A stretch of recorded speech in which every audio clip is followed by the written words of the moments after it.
Hello everyone. In previous lecture we have studied contributions of different scientists in the field of microbiology, of which we have studied the contributions of Antony van Leeuwenhoek and the contributions of Edward Jenner.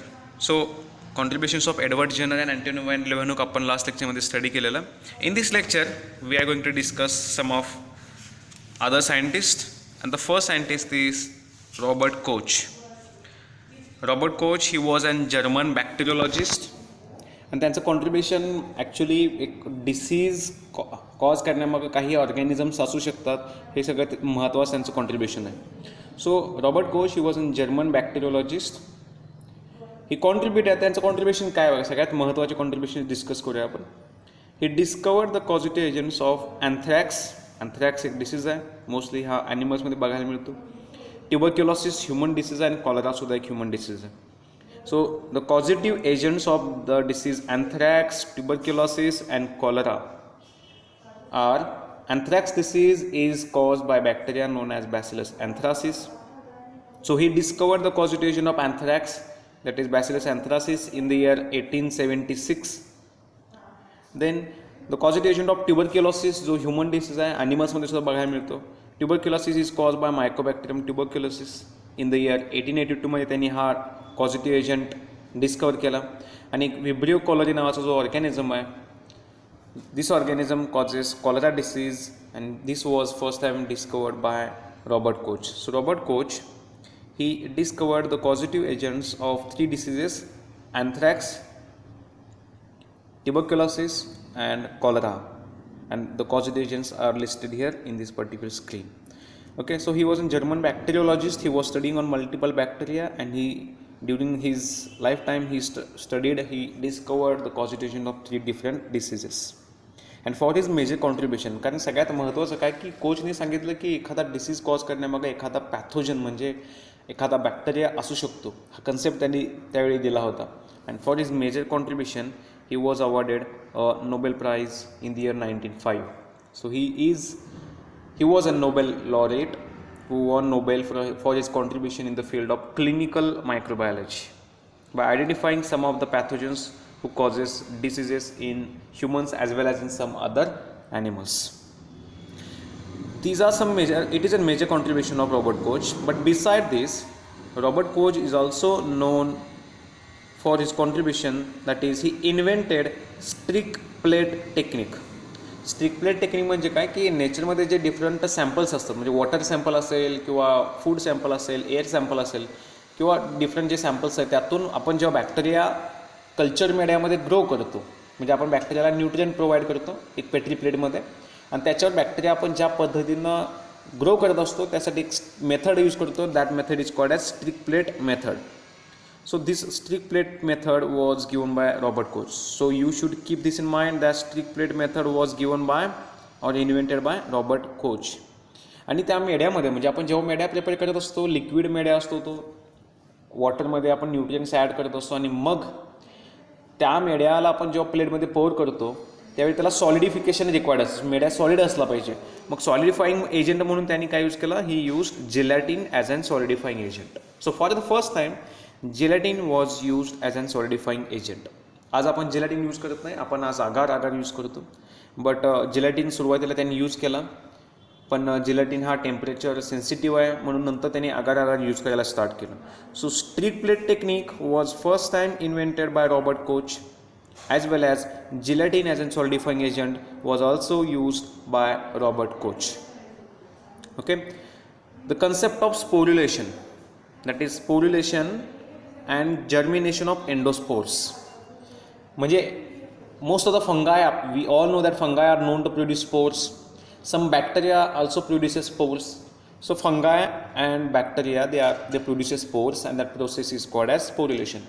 म्हणजे जेव्हा एखादा bacteria जो spore produce करतो, कधी produce करतो spores, तर usually जेव्हा adverse condition develop होते, म्हणजे बॅक्टेरिया नॉर्मल कंडिशनला ग्रो होतो आहे आता, पण ॲडवर्स कंडिशन डेव्हलप होते, लाईक ड्रॉट आहे, म्हणजे वॉटर कमी आहे, मॉइश्चर कंटेंट कमी आहे, न्यूट्रिएंट कमी आहेत, टेम्परेचर इन्क्रीज झालेलं आहे.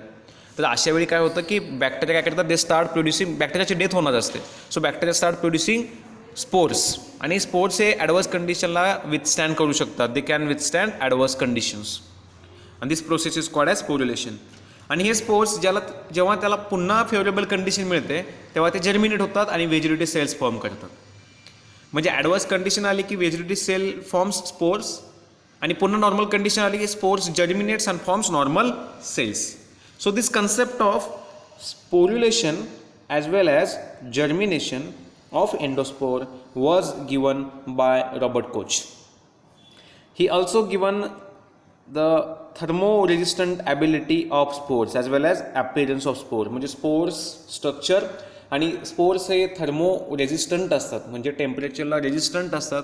दिस property was also given by Robert Koch, but not only by Robert Koch, also by Cohn and Robert Koch independently. या दोन सायंटिस्टने, Cohn and Robert Koch, in the year 1877 independently they given the concept of sporulation as well as germination of endospores and their heat stable ability. So Robert Koch is known for his discovery of 3 pathogenic agents: Bacillus anthracis, Mycobacterium tuberculosis and Vibrio cholerae, की जो एक marine organism आहे आणि human बीइंगमध्ये cholera म्हणजे dysentery condition तो cause करू शकतो.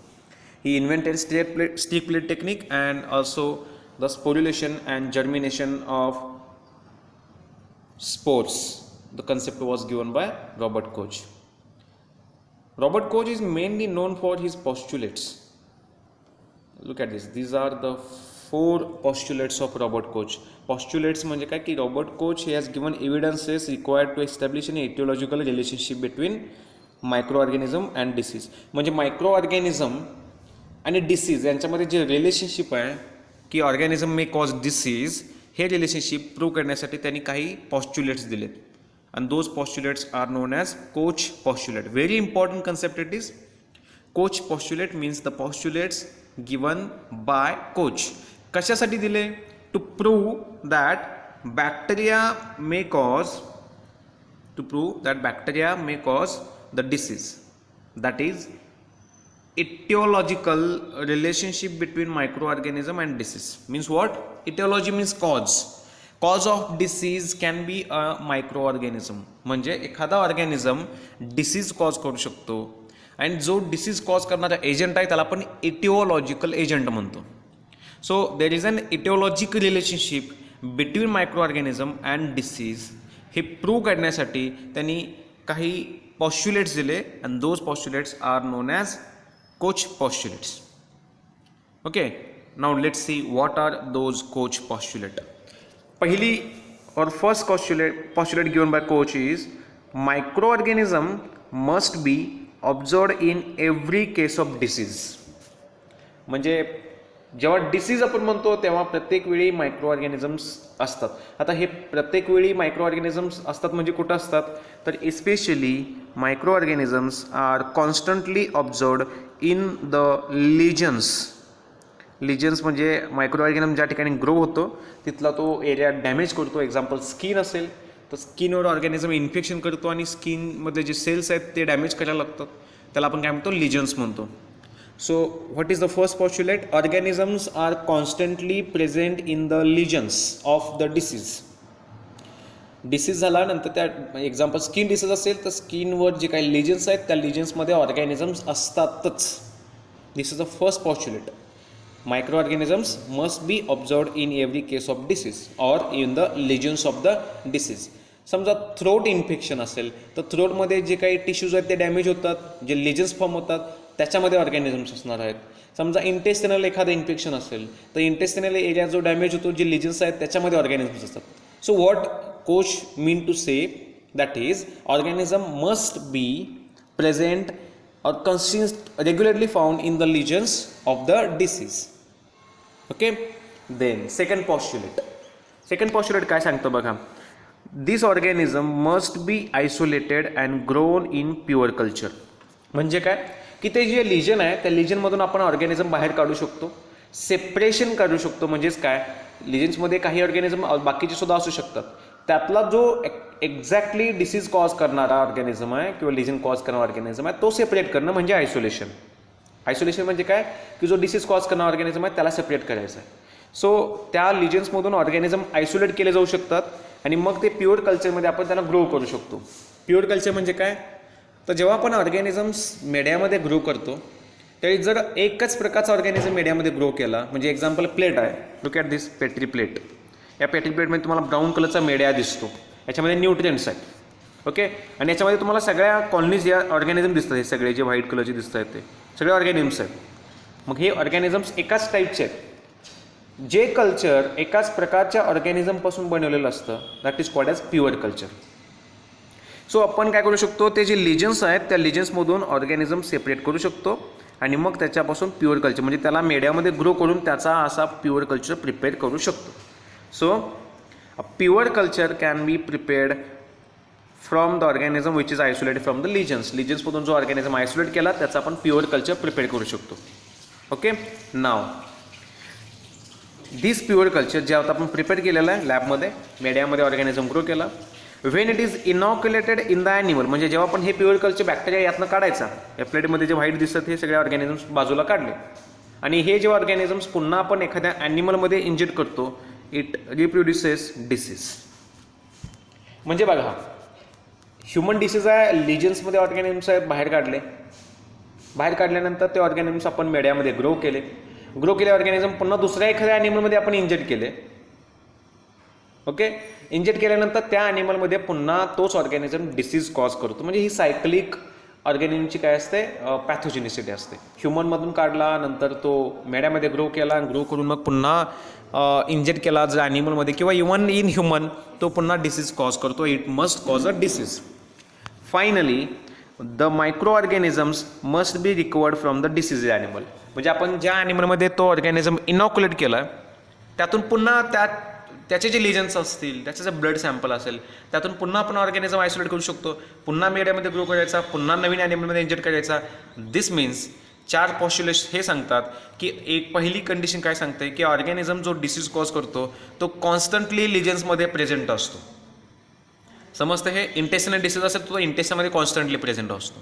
दुसरा पॉस्ट्युलेट काय सांगतो, organism can be isolated from that lesions, किंवा त्या इंटेस्टिनल साईटमधून आपण ऑर्गॅनिझम आयसोलेट करू शकतो आणि त्याचा प्युअर कल्चर प्रिपेअर करू शकतो, म्हणजे आपण त्याला मीडियामध्ये ग्रो करू शकतो. तिसऱ्या पॉस्ट्युलेट काय सांगतं की जो ऑर्गॅनिझम मीडियामध्ये ग्रो केला आहे त्याला जर पुन्हा आपण एखाद्या नवीन ॲनिमलमध्ये इंजेक्ट केला दॅट मे कॉज डिसीज. आणि चौथा पॉस्ट्युलेट काय सांगतो, त्या डिसीज ॲनिमलमधून आपण पुन्हा ऑर्गॅनिझम आयसोलेट करू शकतो, पुन्हा त्याचा प्युअर कल्चर प्रिपेअर करू शकतो. So these are 4 postulates given by Koch. Very important concept. So Robert Koch is known for his discovery of 3 pathogens, for his postulates given by Robert Koch related to the etiological cause of disease, specially microorganisms. स्पोर्युलेशनमध्ये त्यांनी contribution दिलेलं आहे, sporulation identify केलं, germination identify केलं. या व्यतिरिक्त he is also known for he used for the first time he used meat infusion and meat extract. म्हणजे meat जे असतं ते त्याचा एक्स्ट्रॅक्ट मिळवला जातो आणि that is use as an basic ingredient in culture medium. म्हणजे आपण बॅक्टेरियाला ग्रो करण्यासाठी जे कल्चर मीडियम प्रिपेअर करतो त्या मीडियममध्ये ग्रोथ फॅक्टरचा सोर्स म्हणून आपण मीट इन्फ्युजन किंवा मीट एक्स्ट्रॅक्ट यूज करतो. म्हणजे मीटचा जो एक्स्ट्रॅक्ट आहे तो एक्स्ट्रॅक्ट जर आपण मीडियामध्ये ॲड केला तर त्या एक्स्ट्रॅक्टमधून जो ऑर्गॅनिझम आपण त्या मीडियामध्ये ग्रो करणार आहे त्या ऑर्गॅनिझमला काय मिळेल, ग्रोथ फॅक्टर्स मिळू शकतात किंवा इसेन्शियल विटॅमिन्ससुद्धा मिळू शकतात. So he used meat infusion and meat extract as the basic ingredient in the culture medium. Beside this आजकाल आपण काही बॅक्टेरियोलॉजिकल मीडिया कॉमनली यूज करतो लॅबमध्ये. असे काही कॉमन मीडिया आहेत की ज्याच्यावर variety of organism easily grow होऊ शकतात. मीडियम म्हणजे सगळ्यांना समजतं न्यूट्रिएंट रिच मीडिया असतो. वॉटरमध्ये आपण न्यूट्रिएंट्स ॲड करतो आणि त्याला सॉलिडिफाय करतो आणि मग त्याच्यावर बॅक्टेरिया ग्रो करत असतो. सो काही कॉमनली यूज्ड मीडिया आहेत like nutrient agar and nutrient broth which are commonly used bacteriological media. आपण वेगवेगळ्या एक्सपेरिमेंटमध्ये यूज करतो. These were the outcome of Koch experiment. Koch जेव्हा एक्सपेरिमेंट करत होते ऑर्गॅनिझमशी म्हणजे जे पॅथोजन्स आहेत त्यांना आयसोलेट करताना जे मीडिया यूज करायचे त्यातून त्यांनी न्यूट्रिएंट अगार आणि nutrient broth which are generally commonly used in bacteriological work were prepared. These are the outcomes of Koch experiment. म्हणजे कोचनी हे 2 मीडिया प्रिपेअर केले, त्याच्यामध्ये त्यांनी मीट एक्स्ट्रॅक्ट आणि मीट इन्फ्युजन यूज केलं. आणि नाऊ डेज म्हणजे everyone follows this media, nutrient agar as well as nutrient broth. Robert Koch अजून एक कॉन्ट्रीब्युशन आहे, मेजर कॉन्ट्रीब्युशन काय आहे, that is he developed the methods for studying bacteria with microscope. Specially bacteria colourless असतात, त्यांना कुठला typical colour नसतो. मग मायक्रोस्कोपिक फील्डमध्ये अंडर लाईट जर त्यांना ऑब्झर्व करायचं झालं तर मग आपल्याला त्यांना काहीतरी कलर प्रॉपर्टी प्रोव्हाइड केली पाहिजे, otherwise they are colourless and they can not be visualised. So in order to visualise them we should make them colourful. मग त्यांच्यासाठी त्यांनी स्टेनिंग टेक्निक दिली. म्हणजे स्टेनिंग, आपण बॅक्टेरियाला स्टेन करू शकतो, कलरफुल करू शकतो. आणि त्यासाठी त्यांनी प्रोटोकॉल किंवा कॉमन प्रोसेस दिली की जे आपण आज प्रत्येक स्टेनिंग टेक्निक, वेगवेगळ्या प्रकारच्या स्टेनिंग टेक्निक्स अवेलेबल आहेत, त्याच्यामध्ये हा कॉमन प्रोटोकॉल आपण फॉलो करतो. म्हणजे काय, first the smear on glass slide can be prepared. म्हणजे समजा ही एक ग्लास स्लाइड आहे. ओके, या ग्लास स्लाइडवर जे बॅक्टेरियाचं सस्पेन्शन किंवा सॅम्पल आहे ते सॅम्पल आपण इथं थोडं स्प्रेड करतो, याला म्हणायचं स्मिअर. ओके, या ग्लास स्लाइड आपण एका ठिकाणी ते स्प्रेड केलं. स्प्रेड करण्यासाठी नायक्रोम वायर लूप आपण यूज करतो. सो आपण इथं स्मिअर म्हणजे बॅक्टेरिया जे सॅम्पल आहे ते सॅम्पल इथं स्प्रेड केलं ग्लास स्लाइडवर. नंतर ही जी ग्लास स्लाइड आहे ती फ्लेममधून एक 2-3 वेळा पास करतो, कारण हे जे फिक्स व्हावं, हीट फिक्सेशन करतो आपण. म्हणजे हीटमध्ये ही स्लाइड 2-3 वेळा पास करायची. म्हणजे काय होतं, एक तर स्मिअर जो आहे तो त्या स्लाइडला फिक्स होतो, आणि शिवाय या स्लाइडवर जे बाकीच्या ठिकाणी म्हणजे इथं किंवा इथं जर काही डस्ट पार्टिकल असतील, ऑर्गॅनिझम्स असतील, तर ते किल व्हावेत यासाठी आपण स्लाइड हीटमधून पास करतो, त्याला आपण काय म्हणतो, हीट फिक्सेशन म्हणतो. Okay, so heat fixation can also be done. Then याच्यावर स्टेन अप्लाय केला जातो. हे जे स्मिअर ड्राय झाला की त्याच्यावर काही स्टेन आपण अप्लाय करतो, कॉमन स्टेन्स जे असतात, क्रिस्टल व्हायलेट, बेसिफुक्सिन, अशा आपण स्टेन याला अप्लाय करतो. म्हणजे आता हे जे ऑर्गॅनिम्स या स्मिअरमध्ये आहेत हे सगळे काय होतात, स्टेन होतात, म्हणजे कलरफुल होतात. And finally these are observed under microscope. So this is a common protocol of staining which was given by Robert Koch. म्हणजे अशा पद्धतीने आपण कुठलाही बॅक्टेरिया ऑब्झर्व करू शकतो. म्हणजे मॅक्झिमम बॅक्टेरिया आपण ऑब्झर्व करू शकतो की जे कलरलेस आहेत त्यांना आपण कलरफुल करू शकतो. पहिल्यांदा स्मिअर प्रिपेअर करणार, मग हीट फिक्स करणार, मग स्टेन करणार, आणि मग ऑब्झर्व करू शकतो. Okay, so in this way we can observe the organisms, microorganisms, specially bacteria which otherwise can not be visualised. Okay, so these are some contributions of Sir Robert Koch. After studying the contributions of Robert Koch, next move to the next scientist, Dmitry Ivanovsky. Okay, so Dmitry Ivanovsky. Dmitry Ivanovsky, he was a Russian botanist. हे बघा, बऱ्याच वेळा असं असतं की काही गोष्टी आम्ही नोट्समध्ये नसतात किंवा बुक्समध्ये अवेलेबल नसतात. अशा वेळी काही गोष्टी एक्स्ट्रा सांगितल्या जातात. त्यामुळे you should prepare some running notes as well. आणि त्या रनिंग नोट्स जेव्हा तुम्ही बुकशी कम्पेअर कराल त्यावेळी तुम्ही प्रॉपर नोट्स प्रिपेअर करू शकता. So every time you all are suppose to prepare some running notes, because some extra points आम्ही सांगत असतो ते तुम्ही नोट डाऊन करून घेणं इम्पॉर्टंट आहे. So Dmitri Ivanovsky, he was an Russian botanist.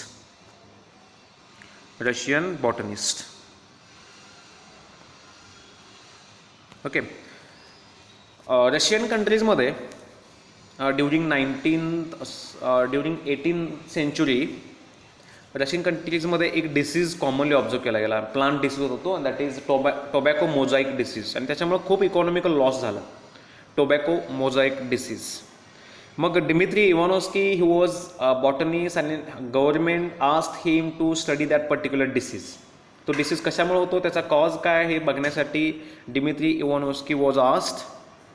Dimitri Ivanovsky then he discovered the causative agent of that disease, and the causative agent of that disease, actually त्यांनी disease म्हणजे causative agent discover नाही केला, तर त्यांनी काय डिस्कवर केलं की जो कोण कॉझिटिव्ह एजंट आहे तो पॉझिटिव्ह एजंट बॅक्टेरिया प्रूफ फिल्टरमधून पास होतो. बॅक्टेरिया प्रूफ फिल्टर म्हणजे असा फिल्टर की ज्यातून बॅक्टेरिया पास होत नाही. म्हणजे आपण जर फिल्टरेट त्यातून पास केला तर बॅक्टेरिया ट्रॅप होतील, बॅक्टेरियापेक्षा लहान काही असेल तर ते पास होणार आहे. सो त्यांनी काय केलं बघा, he obtain the extract of that disease, ज्या डिसीज म्हणजे ज्या प्लांटला, जो टोबॅको प्लांट आहे ज्याच्यामध्ये हा टोबॅको मोझॅइक डिसीज आहे, ते प्लांट घेतला त्यांनी वॉटरमध्ये त्याचा एक्स्ट्रॅक्ट प्रिपेअर केला, त्याचे लिव्ज घेतले आणि एक्स्ट्रॅक्ट प्रिपेअर केला आणि filtered through bacteria proof filter. Bacteria proof filter म्हणजे ज्यातून बॅक्टेरिया पास होत नाहीत, म्हणजे बॅक्टेरियापेक्षा मोठे काही जेवढे काही असतील रेसिड्यूज ते सगळे पास होणार नाहीत. सो त्यांनी त्या प्लांटचा एक्स्ट्रॅक्ट घेतला आणि pass through the bacteria proof filter. And he found that की त्या डिसीज, जो टोबॅको मोझॅइक डिसीज आहे, त्या टोबॅको मोझॅइक डिसीजचा causative agent is smaller than bacteria. Means he discovered that the causative agent of tobacco mosaic disease was filterable. Bacteria proof फिल्टरमधून filterable आहे, म्हणजे filter होतो. This means the causative agent of tobacco mosaic disease is smaller than bacteria. Okay. आणि मग त्या filterable एजंटला नंतर मग अजून एक सायंटिस्ट मार्टिनस बिजरिंक नावाचे एक सायंटिस्ट होते, त्यांनी तो causative एजंट आयसोलेट केला, प्युरिफाय केला आणि he identified that the causative agent is not a bacteria but it is extremely small living thing. आणि नंतर त्या लिव्हिंग थिंगला एक पर्टिक्युलर नेम दिलं गेलं and that is virus. So nowadays the causative agent of tobacco mosaic disease is supposed to be the tobacco mosaic virus. पण हा bacteria नसून बॅक्टेरियापेक्षा लहान काहीतरी आहे, तो फिल्टरेबल आहे, बॅक्टेरिया प्रूफ फिल्टरमधून पास होतो. This concept was given by Dmitri Ivanovsky. Okay, later on the filterable agent was found to be a virus. Nowadays it is known as tobacco mosaic virus. So this is an contribution of Dmitry Ivanovsky. Okay, so in this lecture we have studied or we have discussed the contributions of Robert Koch as well as contributions of Dmitry Ivanovsky in the field of microbiology. Okay, thank you.